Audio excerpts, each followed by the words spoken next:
We're going up and down, over and over, over and over. It's the same old thing. Up and down, over and under.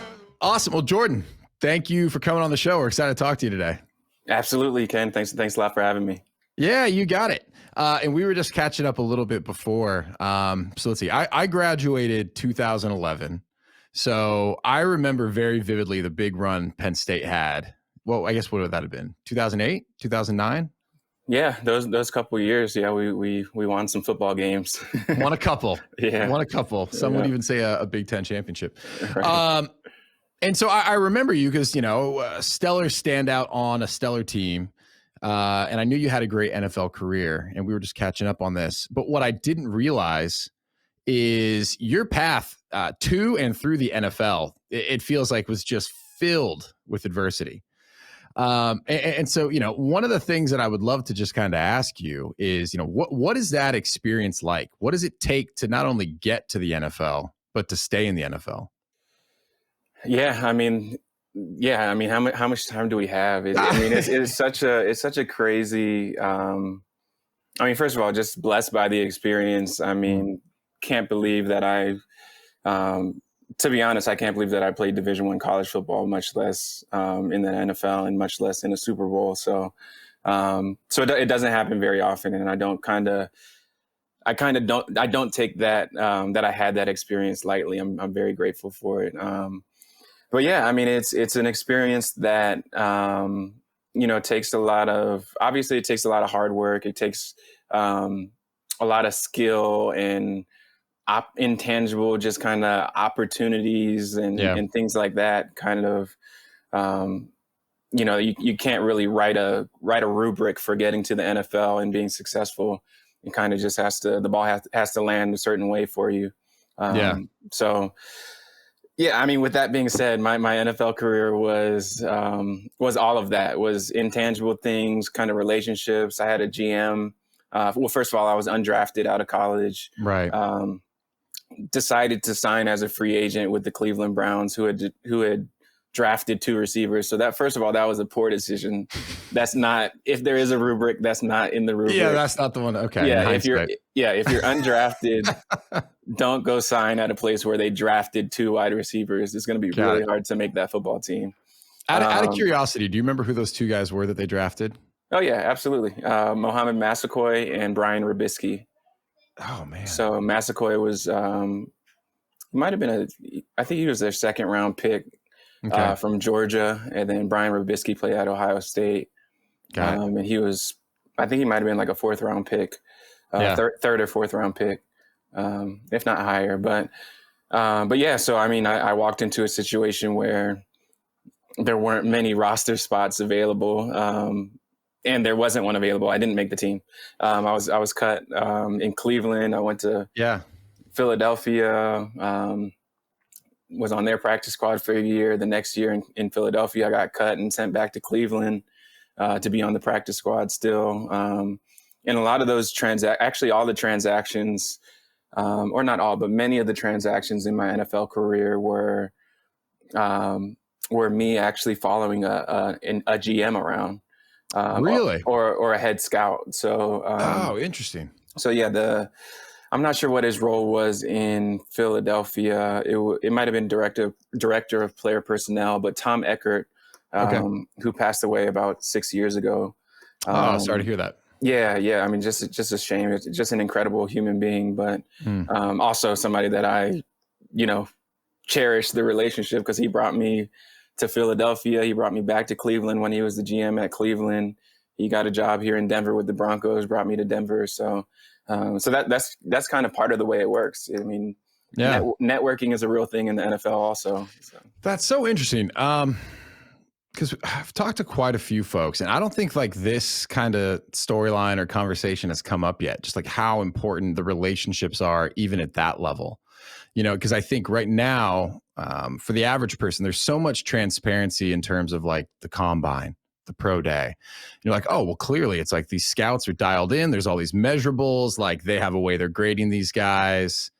It's very quantifiable, right?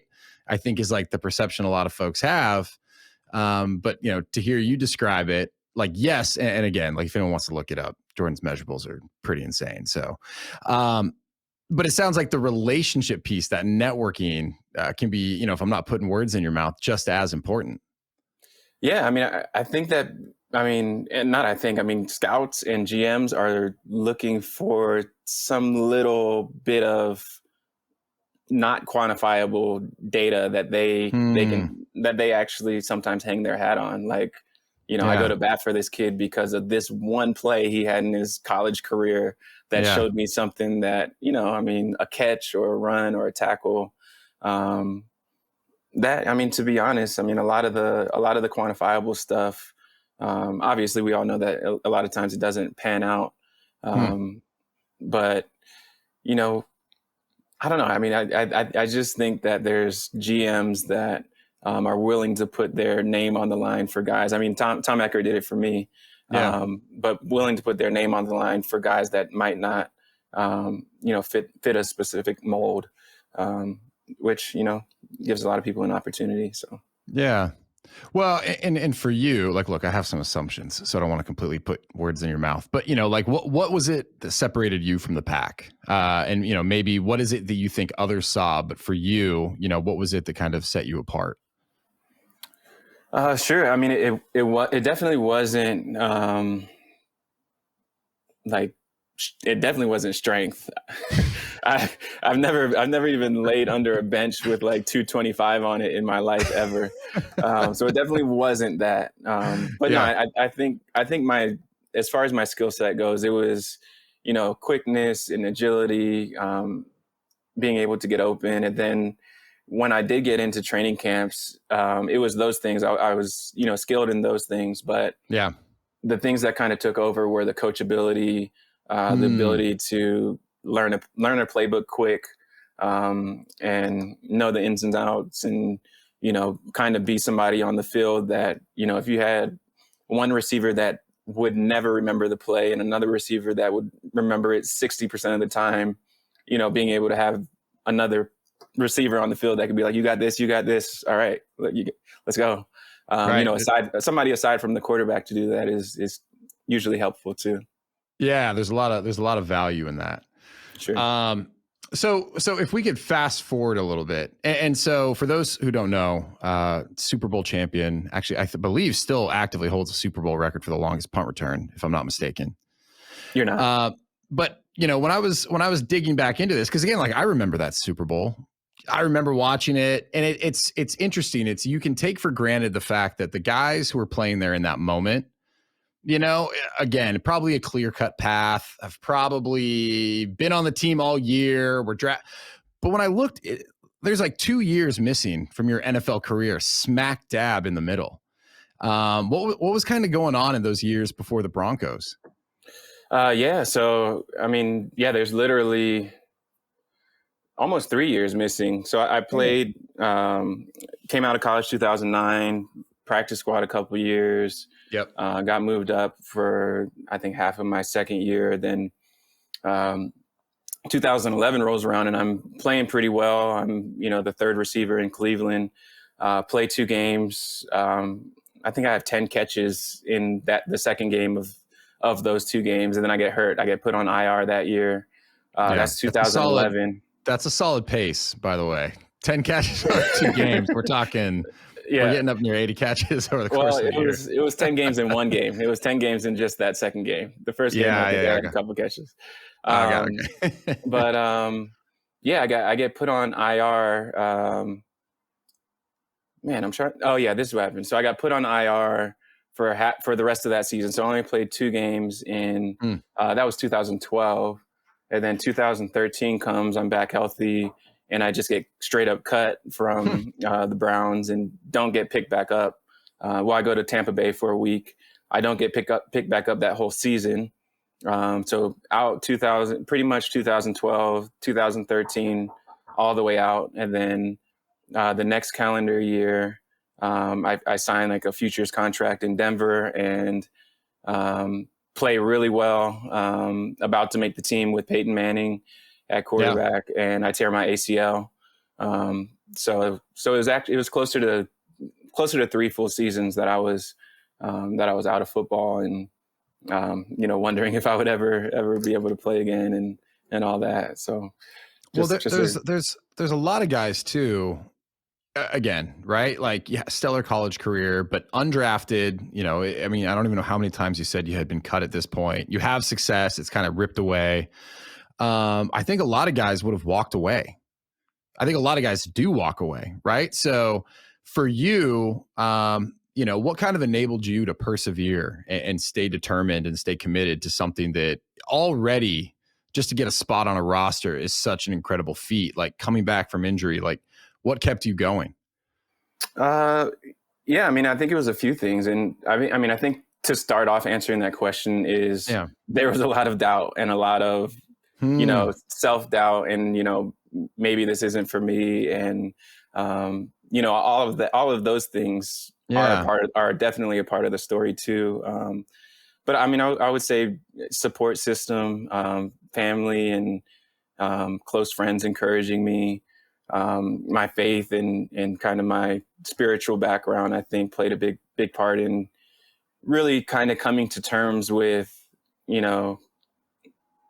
God has whatever God has for me, it's going to happen. And, whether that's football or life after football, I was kind of coming to terms with that, and, still at the same time, still, training and, rehabbing if I needed to rehab, and making sure that, if football was going to be the opportunity, that I was still going to be ready for it. Yeah. Well, I love your willingness to say that, because I think a lot of people can relate to that piece, maybe having a big dream, but also having a lot of self-doubt. I think it's probably refreshing for a lot of folks to hear that you felt those same fears, those same setbacks, that same kind of like questioning. So that's pretty amazing. And yeah. And the importance of family, I think, can't be understated. Like, just the older you get, the more you realize, like, if you want to go after something, it's like you really need a strong support system, because there are those kind of dark times where you're like, man, like, maybe I'm just not cut out for this. Go ahead. No, I was just going to say, there was even in college, there was people that kind of stepped in, or from high school to college specifically. I mean, I came out of high school, 5'8", 145 pounds, like, a very small human. And I mean, it took people that, like, I didn't believe in myself, not at all, but it took individuals. There was a coach at Penn State named Kenny Carter that pulled me aside at like a Penn State summer football camp and said, I just want you to know that you can play at whatever level of football you want to play at. Wow. And nobody had ever said that to me. I mean, maybe my dad did, but I didn't take his word with as much, force as I would take somebody that I didn't know as well. So, right. So yeah, sometimes it takes somebody believing in you, especially when you don't even believe in yourself, kind of push you over the hump. Absolutely. Absolutely. And so I've kind of forced you to dig through a lot of setbacks. What was it like, to fast forward a little bit? You make the Broncos, you end up playing in the Super Bowl. You have a big play in the Super Bowl. I mean, what was that experience like for you? I mean, it was incredible. I mean, just being at the Super Bowl itself is such a cool experience. Yeah. But then playing in the game and, being on the sideline and Lady Gaga walking directly past your face as she gets ready to sing whatever she's saying. I don't know if she's saying right as you're suiting up to play a game, you have Lady Gaga. Exactly. I mean, that's wild. Right. So, I mean, it's such a unique experience. And I mean, probably the moments that I cherish the most about it are actually outside of the football game. They're, celebrating after the game with my family. We walk into this after party and there's Flo Rida just on the stage, like little private after party. And we just all went crazy, obviously, after the game. So that's amazing. I mean, it's kind of, there's the football game in the big plays and, or I only had one big play, but I don't know. I guess we can always go back on YouTube and watch that. The things that I like to reminisce about are, remember when my buddy fell asleep in the hotel lobby and, was there for 8 hours sleeping right on the ground. So that's what I like to reminisce about. Right. Absolutely. Yeah. Absolutely. I mean, on a stage like that, can you even like take that in? Like, I know you said you saw Lady Gaga walk in front of you, but I mean, are you just so laser focused? Like, I feel like sometimes when people get into that state, they can't even remember what happened. They have to watch it back on tape to even be aware of like what was going on. Yeah, no, I think I agree with that. There's definitely that sense of, pinch me, or in football, it's probably like hit me. Like, you don't really realize where you are until you get that first play and get hit or touch the football, or something like that. So, but yeah, I mean, even to your point, I definitely have gone back and watched the game and not remembered this happened or that happened. Or seen my reaction to something that I like, what was I thinking? So it's really a unique situation. And I mean, I guess the stage doesn't get much bigger. So yeah. Well, and I want to transition, but actually one question that just came to mind. I always thought this has been so interesting, like professional sport, whatever the situation is, right? High stakes, a lot of eyes on you. Punt returner specifically. Like that has to be like, I returned kicks in college, so I know what that's like, but you have a lot of time with the ball in the air. No one's going to touch you. You're going to get a clean shot at the ball. What is it like stepping out on the field to return a punt in the NFL? Like, do the nerves eventually go away, or do you get them every single time that you step out there to feel the punt with those, in that situation? I have the nerves right now because you brought it up. let's just put it that way. It never goes away. I mean, I honestly would never wish that job description on anybody. It's a tough job. Catching a football that's, 100 feet up in the air, while people run full speed at you.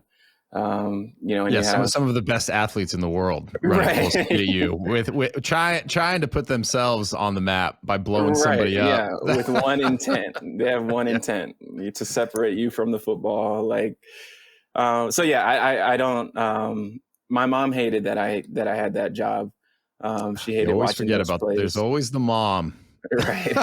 Who's wishing her baby was not out there doing that. Exactly.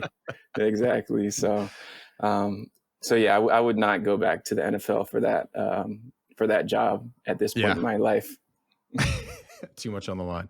Well, and maybe that's a good segue. One of the reasons that I was really excited to talk to you is you've done some really interesting things after football. And I think there's a lot of folks who, they look at these guys in the NFL and they say, you play 8 years. Like, what are you prepared to do after that? Right. So for you've had some really interesting entrepreneurial pursuits. I'm very interested in what's going on in the crypto space, and I'm learning more about NFTs, and we can talk about that. But for you, what did that transition look like? You decide that you're going to retire from the NFL. Like, what comes next? Yeah, I mean, it's not an easy transition, I don't think. I mean, I can't imagine it's easy for anybody. Yeah. And for me specifically, first of all, I was fortunately able to retire on my own kind of decision. My contract was up in Denver, and I just called my agent and said, "Don't call me anymore about any teams that want me to come try out." He still called me, but yeah, I was able to transition kind of into a creative space that I was in with photography. I had kind of started that transition towards the end of my last year, just taking pictures. And so my wife and I did that actually for a year and a half or so, 2 years, or we still do it, to be honest. But from there, I got into cryptocurrency. So kind of the creative background with photography and graphic design, and then being introduced to crypto. When were you first introduced to crypto? 2016. Oh, it's a good time to be introduced. The best time. No, yeah. That's I mean, that's a good time to start paying attention. yeah. I mean, super fortunate to be introduced to crypto then. Yeah. And yeah, I mean, really kind of the combination of crypto and a creative background, and I'm into collectibles too, like trading cards and sneakers. So I feel like that kind of combination leads people to NFT. I mean, that's basically what NFTs are: is blockchain and collectibles and art. So kind of these three things led me into the NFT space about a year ago now. Okay. And yeah, and so I got into it just by buying a few NFTs and figuring out what they are, what they mean, how they have value. Could we even start there? Just for people who are listening, they said, "Hey, I was coming on the show to listen to Jordan Norwood talk about the Super Bowl, and now I'm learning about NFTs." They might not be well aware of what it is, and frankly, I could probably use an education myself. So, could you just describe at a high level, like what is an NFT? Sure. Yeah. So the acronym NFT stands for non-fungible token.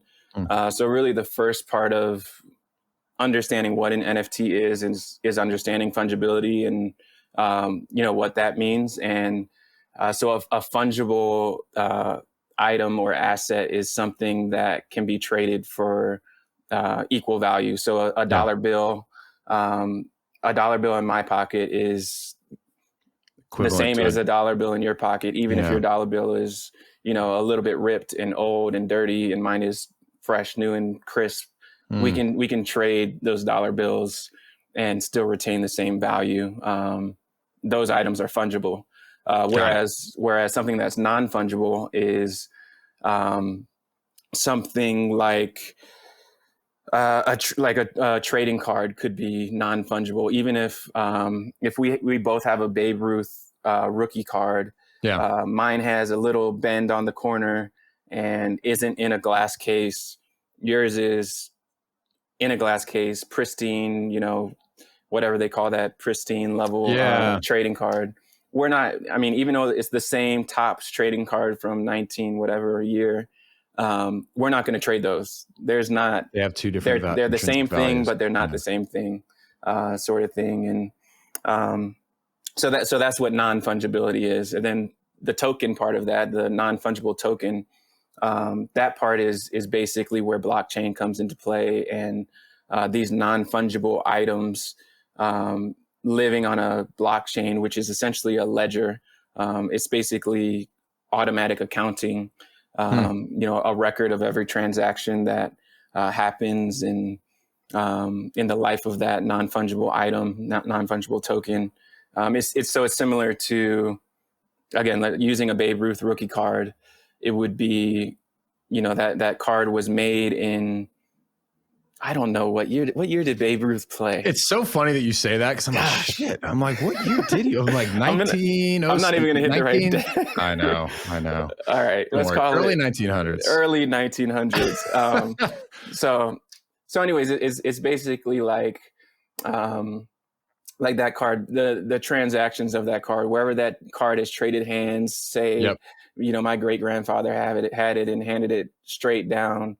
Every transaction would be, traceable on this blockchain. And that's, people see a lot of value in that. And there's reasons of monetarily, they see the value, and being able to verify something, also they see the value. Yeah. The ability to verify, the transparency for anyone who has dabbled in, kind of any facet of cryptocurrency. Like, once you get your head around, like I said, the transparency, the verification, the speed, when you start talking about like transacting a collectible in the form of an NFT, just like the instant liquidity, the instant ability to find a buyer, maybe not at the price you want, but like the quickness with which that you can transact, it really is mind blowing. So maybe to continue down that path a little bit, you started your own project, Whitelist. Hold on, don't let me get it wrong. Is it Whitelist.o, and then the project is Aces? Yeah. So the whitelist.o is just the web address, the whitelist.o. And then the collection is called the Aces collection. Yep. Perfect. You got it right. Yeah. Yep. So where does one even begin starting that type of collection? So obviously you're interested in crypto. You already are creative in nature, it sounds like. But I have to imagine something of this scale. It's as much a business as it is like a creative pursuit. So where does one even begin with a project or a collection like this? Right. I mean, it's kind of a lot, to be honest. Yeah. And yeah, it's something that I mean, jumped into the space, like I said, a year ago, and that, introduced me to several kind of similar projects that turned out to be what I also created. But I basically just saw a decent sized gap in the industry, and most of that gap just circled around integrity. There wasn't much of it, and there still isn't much of it in the NFT space. And kind of almost like any emerging market, it's like the wild, wild west before it's actually regulated by some, whether it's, and again, the word centralization is kind of a tough word to bring into the conversation with crypto and NFTs. But until there's some sort of regulatory body, it can be a decentralized regulatory body, I guess. But Yeah. But things are going to be kind of sketchy, I guess. And I saw an opportunity to really try to bring some integrity to the space, and hopefully that's what I've accomplished. It feels like that's what I've accomplished with the Aces collection. Yeah, and can we even talk for a moment about what it takes to produce the artwork for the collection itself? And if you'd like to, like, I think people would love to understand better what makes up this collection, right? Because I think NFTs can encompass like a wide berth of different things, assets, etc. What is the Aces collection? Yeah, so the Aces collection is essentially a membership, and the membership is displayed graphically. It can be displayed by this piece of artwork that you get, a non-fungible token that comes with a piece of artwork. That there's a social aspect to this membership, so you can use that piece of artwork for your profile picture. It's like a little character that we call an ace. It's a little 3D character with a floating head, and some cool traits. But yeah, I mean, as far as the actual membership goes, like what that NFT gets you, aside from just a cool profile picture, is meant to be much like a credit card membership. So it would be things like discounts to different companies and partnerships, corporations, businesses. And then also in real life experiences and opportunities that effectively you just show your NFT at the door and you're let in to certain things. So that's kind of the very broad scope. We've had a couple. We just launched this membership on January 31st. And we've had a couple, or one specific event at Super Bowl week in LA. Which was really cool. We had former athletes, current athletes, football and Major League Baseball, a couple actresses, actors. The event was right in Hollywood. There was a red carpet. There was a step and repeat backdrop, so that had our branding where people would, stop and have pictures taken by hired paparazzi. But really what happened that was really cool is that people that purchased the NFT collection that I founded and were, given this membership, they had access to go to this event, come in there, and I had to put my arm around them, put my arm around them and say, hey, they're with me, even though I had just met them in that moment, right? Which was also kind of nerve-wracking. I mean, co-signing for a person that you've never met before, and that's, you're going to introduce them to, former Super Bowl champions and Pro Bowlers and things like that. There's a little bit of risk, little bit of risk there. risk involved there. Yeah, putting your name on the line a little bit. Right. But fortunately, it went well. It went really well, actually. And, we did some things beforehand to, we just had video calls with people to make sure they were. A little bit of vetting. Yeah, just a little bit of vetting. Make sure they were real people, first of all. Sure. And not 13-year-olds also, because that also, you just don't know. You don't know who you're talking to. Right. So. Well, that's one of the things, admittedly, like I've really been paying attention to the crypto space the last couple of years. And I mean, once you start going down that rabbit hole, there's no shortage of directions that you can go with it. And in preparation for this interview, I was like, all right, I need to get boned up on my NFT knowledge here. Like, I understand broadly how it works, but one of the things that is so interesting to me, and I'm glad that that's what you led with, is this idea that, hey, look, not only, and it depends upon the collection, but not only are these, a collectible or, an artistic asset, but it's a means of being a part of a community. And I think there's probably a steep learning curve for most people to even begin to go down this path, like to where in the hell do I buy an NFT?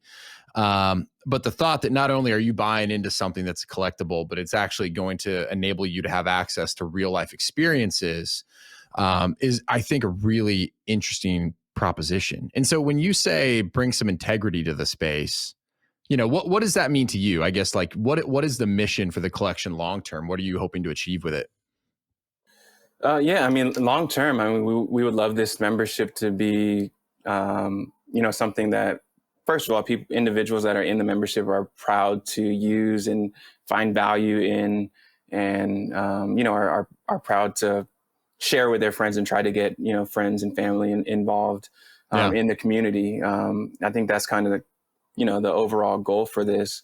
As far as what integrity looks like in the space or doesn't look like, more specifically. Yeah, that might be an easier place to start. Yeah, I mean, essentially what happens,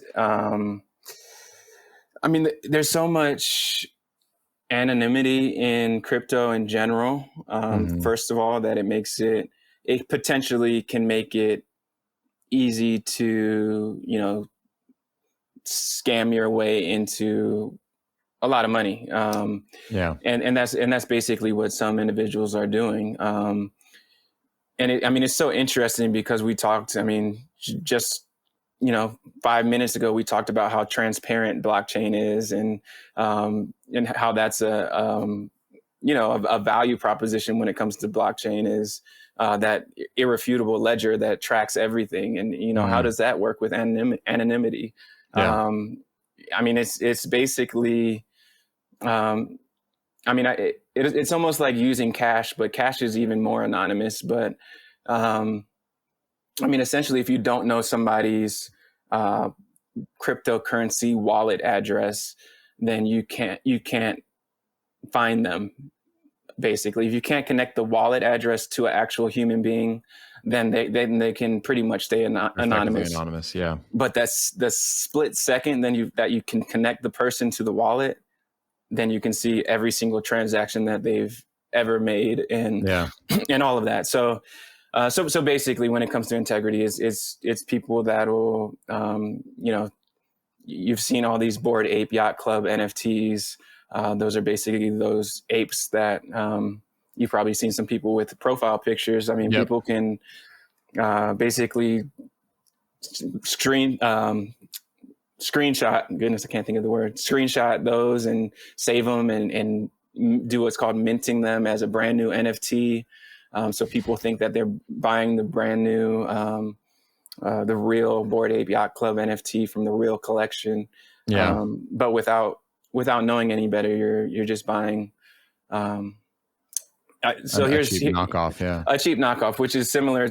People say that all the time. Like, why can't I just save the picture? Like, sure, that's literally the same thing. And so, back to our very poor Babe Ruth card analogy, but that's essentially the same thing as seeing the Babe Ruth rookie card that's a Topps, whatever, and scanning it, printing it out, putting it on, some solid card stock and saying, hey, I have a Babe Ruth rookie card. Right. I mean, we all understand that Forgeries concept. happen and are a huge part of the art world. Right. Yeah. I As mean, long as we there's been all art. understand why that's not a real Babe Ruth rookie card. So, Yeah. yeah. That's it. So, as someone who has created a collection, and we talked a little bit about community, but, I think the question that I often get when talking to someone who's new to the space or is trying to wrap their head around it is they're like, hey, what even gives this value? Right? Like, what is the value here? Because to an outsider, it's like, why can't I just take a screenshot of this and now I have it, right? So from your perspective, what is it? And maybe we could even just talk about like one individual like NFT within your collection. Like, what gives something like that actual value? I mean, the people. The most immediate Mm. answer is the people give it value. In the same way, in the same way that sneakers are sold, like this pair of Air Jordan sneakers is sold for $100, and this one is also sold from the store for $100. But there's a line out the door for this pair of sneakers, and there's not a line for this one. It's the people, the culture that gives things value, and it's no different. It's really no different with NFTs, and some of that value is rooted in the artwork itself. Maybe it's some unique artwork that you've never seen before, a combination of, traits or styles or mediums used that you haven't seen, or it's the artists themselves. Sometimes, I mean, there's artists out there that are, that their name just carries weight. And thus, if they go from doing street art on doing graffiti to creating an NFT collection, then yeah, people are going to want that NFT. Yeah. They're going to want that. So, I mean, so there's all sorts of things that give value, just generally in terms of our collection. It's a combination of the art. That's a lot of what brought people to our collection to begin with, is the art. And our two artists are actually based in Munich, Germany. And they did a phenomenal job. And then there's kind of the utility piece, which is, what can you do with this NFT? What value does it bring? Joe Schmo that mints the NFT or buys the NFT on a secondary market. And then, one of the coolest things that happens is that people come into our community and they're like, wait, I didn't realize, a former Super Bowl champion made this NFT. Like, that's incredible. Like, right. And I just think it's so cool that I don't need to like try to, boost my platform or use my platform even to boost this project or boost this membership. Yeah. Well, and I've got another question for you, but that's something that, when I take a step back and I look around, people are like, well, what is the value there? I'm like, well, what is the value for any of this shit that people are spending a ton of money on? Like, honestly, and I'm not calling your NFT shit, but art in general, like I can't think of a more subjective medium that we ascribe value to. You know what I mean? Or at the end of the day, it's like, is there demand for it? Is it scarce? That's what kind of seems to ultimately drive the perceived price of something. So I don't understand why NFTs are any different. But I do think it's really interesting, the fact that, like when thinking about your project, there's a lot more that goes into it than I think what just appears at face value. It's this idea of community, this ability that not only can you take this digital good, but you can actually use it to get some sort of benefit in the real world as well, which is really interesting. Artistically, something I wanted to ask you, how do you even go about, what is it, 10,000 pieces? Right. How does the team go about generating that artwork? What does that process look like? How big is that team? And actually, did you have a hand in designing any of the actual pieces yourself? No, well, not directly. Definitely had a part in the creative process And the vision for it. But I mean, creating that many pieces of art is pretty intense. So essentially what we did was create like a 3D base character. And I kind of mentioned that it has a floating head and a 3D body. Those two attributes are 3D. And then we created a bunch of different textures that his head and arms could be made from. Effectively a bunch of different hats, hairstyles, eyes, mouth, ears, a few things of clothing. But I mean, just that part alone was, 3 or 4 weeks worth of just creating all of those different traits. Yeah. And then the actual generation of the artwork was, so it was done by an algorithm to make sure that, number one, no two pieces were going to be the same. And there's frequencies that we basically decided on. The all gold body is only going to appear in the collection, 20 times. So it's a very rare piece if you get an all gold body. And that's a hypothetical. That's not exactly what happened. You don't need to go try to track down. Right. But yeah, and then in terms of actually the hardware and stuff that goes into generating this stuff is massive and crazy. We had to outsource a render farm that had 40 computers running simultaneously for 5 consecutive days in order to render. Really? Which costs about $10,000 just to do that alone. Yeah. So it's I didn't know that before I started the project. Sure. But it's pretty labor intensive and hardware intensive. It was really cool to see. Yeah, I bet. Well, I don't think I said this yet, but I was introduced by one of my best friends, Jordan Colbreth, who was really passionate about what you're doing, and I was like, all right, look, if I'm going to interview this guy, I need to get my hand on an ace. So I'm happy to say the first NFT I ever bought was one of the Aces collection, but also, again, this is just one of those things. And I understand why people are skeptical about crypto more broadly. You mentioned integrity and some of these rug pulls and general scams. I come from the tech space, so it feels a bit more, it makes a bit more sense to me just based on what I do day to day. But when you actually go through the process of buying an NFT, it's just like it all kind of makes a lot more sense. And you kind of were like, whoa, that was really easy. This is really fun.